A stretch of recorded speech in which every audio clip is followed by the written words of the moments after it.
मैं महाकुंभ का ही स्नान करने के लिए आज झांसी आई हूँ। यहाँ से बुंदेलखंड एक्सप्रेस पकड़ूंगी। मेरे लिए झांसी से रूट आसान हो जाता है, इसलिए यहाँ आई हूँ। प्रश्न जो खड़े हो रहे हैं आप मुझे बताएंगे तो मैं उसके उत्तर दे पाऊँगी। देखिए, समाजवादी पार्टी हुए चंद्रशेखर आज़ाद रावण हो, वो कह रहे हैं जिन लोगों को पाप किए हैं जिन लोगों ने वो वहाँ महाकुंभ में जाए। महाकुंभ जो है ना, वो अमृत की बेला है।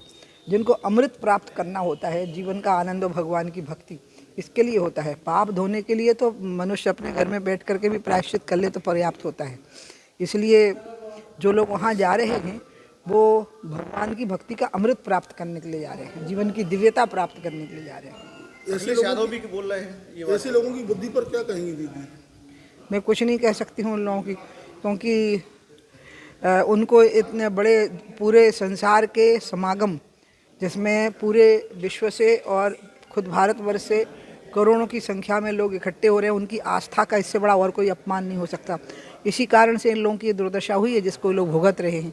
अखिलेश यादव आए दिन ऐसी सवाल उठाते रहते हैं अयोध्या पर, राम मंदिर पर, क्या भाई कुछ कहें इन पे, क्या कहा जा सकता है इन लोगों को, क्योंकि कार सेवकों पे जिन्होंने गोलियां चलाई हैं, उनकी हत्याएं की हों कार सेवकों की, जिस पार्टी ने, उनके लिए यही कहा जा सकता है कि ऐसे भी लोग होते हैं संसार में। ये नहीं होंगे तो शायद सृष्टि का संतुलन बिगड़ जाएगा। कुंभ में राहुल गांधी को आमंत्रण देंगे?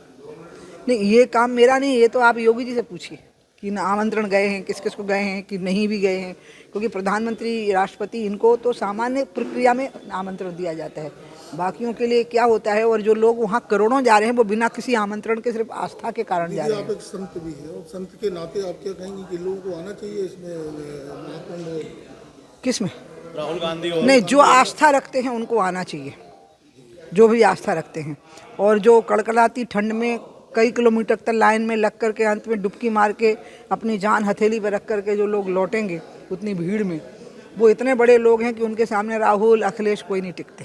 दीदी एक चीज़ और कि वक्फ बोर्ड ने बड़ा दावा किया कि जो जितना जो जमीन है जहाँ पर कुंभ पूरा बसता है वो जमीन वक्फ बोर्ड की है। तो उससे क्या होता है अगर मान लो उस पर कुंभ हो गया? फिर तो पूरी भारत भूमि हमारी है। फिर इस भारत भूमि पर यह आर्यावर्त है, सनातन धर्मियों का देश है। तो इसलिए ये तो कोई, अगर मान लो वहाँ पे कभी कुछ मुर्दे गाड़े भी गए होंगे तो तर गए होंगे कुंभ का, जब आप गंगा जी की जब बाढ़ आती होगी तो वो तो वक्फ बोर्ड पे ही कुंभ हो जाए, इससे अच्छी बात और क्या हो सकती है। इसलिए एक मौलाना जी का बयान भी आया शायद बरेली के, कि पुष्प वर्षा करके उनका स्वागत करिए। तो एक वो भी बयान आया है। मैं तो यही कहूँगी कि आप खुशी मनाइए, बल्कि गर्व का अनुभव करिए कि वहाँ पर कुंभ लगा हुआ है। दीदी दिल्ली में चुनाव चल रहा है, वहाँ केजरीवाल द्वारा तमाम तरह की फिर से एक बार तो मुफ्त की स्कीमें चलाई जा रही है, उसको लेकर कांग्रेस ने भी 8500 रुपये छात्रों के लिए भी किया है, महिलाओं के लिए कोई कुछ क्या है? इस देश में मोदी एकमात्र ऐसे व्यक्ति हैं जो नेता, प्रधानमंत्री बने हैं, जो लोगों को कह रहे हैं कि समाज को सामर्थ्यवान बनाओ, समाज को सत्ता पर आश्रित समाज मत बनाओ, बल्कि सत्ता समाज पर आश्रित हो। जनधन योजना वही है, मुद्रा योजना वही है, स्टार्टअप वही है।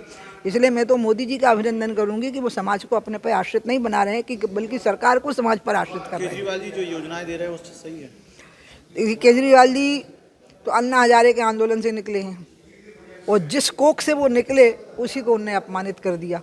जिस आंदोलन की वो किस चीज़ के खिलाफ था और उनकी जीवन शैली कैसी बनी। कभी कहते थे लाल बत्ती नहीं होनी चाहिए, एक कमरे के घर में रहना चाहिए। तो इसलिए अब मैं आपको क्या बताऊं, मतलब अन्ना हजारे के लिए इससे बड़ा दुर्भाग्य और कोई नहीं हो सकता है। एबीपी गंगा, खबर आपकी, जुबान आपकी।